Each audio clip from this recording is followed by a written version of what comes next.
നമസ്കാരം. തൊടിയിലെ ചെടി എന്ന പരിപാടിയിലേക്ക് എല്ലാവർക്കും സ്വാഗതം. നമ്മളിന്ന് പരിചയപ്പെടാൻ പോകുന്ന വിഷ്ണുക്രാന്തിയെയാണ്. വിഷ്ണുക്രാന്തി ചൂടിടിൽ പരലോകശാന്തി നിശ്ചയം എന്നാണല്ലോ പഴമക്കാർ പറയാറുള്ളത്. ഇത് ഒരു തൃണസദൃശ്യമായ ഒരു സസ്യമാണ്.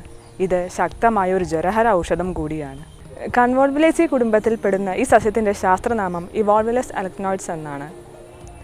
സംസ്കൃതത്തിൽ ഇതിനെ ഹരിക്രാന്തിജം, വിഷ്ണുദൈതം, നീലപുഷ്പി എന്നെല്ലാം വിളിക്കുന്നു. ഇന്ത്യയിലുടനീളം ഇതൊരു കളയായാണ് വളരുന്നത്. ചിരസ്ഥായിയായ ഒരു ഔഷധം കൂടിയാണ് ഇത്. വ്യക്തമായ കാണ്ഡങ്ങളില്ലാത്ത ഇതിൻ്റെ ദാരുശമൂല ഖണ്ഡത്തിൽ നിന്നും ശാഖകൾ ഉത്ഭവിച്ച് നിലത്ത് പടർന്നാണ് വളരാറുള്ളത്. ഇതിൻ്റെ ശാഖകൾ 30 സെൻറ്റിമീറ്ററോളം നീളമുണ്ടാകും. ഇതിൻ്റെ ഇലകൾ ചെറുതും ഏകാന്തരക്രമത്തിലും വൃത്താകൃതിയിലോ ഉള്ളതാണ്. ഇതിൻ്റെ പർവ്വസന്ധികളിൽ നിന്നും വേരുകൾ ഉണ്ടാവുന്നില്ല. ഇലകൾ വളരെ ചെറുതും ഏകാന്തരക്രമത്തിലും അണ്ഡാകൃതിയിലോ വൃത്താകൃതിയിലോ ഉള്ളതാണ്. ഇതിന് പത്രവൃന്ദം ഇല്ലെന്നു തന്നെ പറയാം.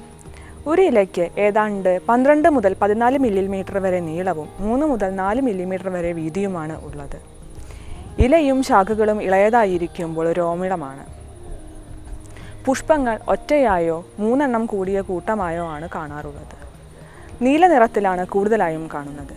പടലമോ വെള്ള നിറമോ വിരളമായി കാണാറുണ്ട്. ഫലം ഉരുണ്ടതും 4 വാൾവോട് കൂടിയ ക്യാപ്സ്യൂളുകളുമാണ്. ഇതിൽ മഞ്ഞ നിറമുള്ള ഒരു അമ്ലം, ആൽക്കലോയിഡ് എന്നിവ അടങ്ങിയിരിക്കുന്നു. ഇതിൻ്റെ ഔഷധയോഗ്യമായ ഭാഗം മുഴുവൻ ചെടിയായാണ് ഉപയോഗിക്കാറുള്ളത്. ഇത് ഒരു ജ്വരഹര ഔഷധമാണ്. സന്താനോൽപാദന ശേഷി വർദ്ധിപ്പിക്കുന്നു, ബുദ്ധിശക്തി വർദ്ധിപ്പിക്കുന്നു, തലമുടി വർദ്ധിപ്പിക്കുന്നു എന്നിവയാണ് ഇതിൻ്റെ ഗുണങ്ങൾ. ഇതിൻ്റെ കൂടുതൽ ഔഷധ പ്രയോഗങ്ങൾ ഡോക്ടർ CM ശ്രീകൃഷ്ണൻ നമ്മളോട് വിവരിക്കുന്നതാണ്.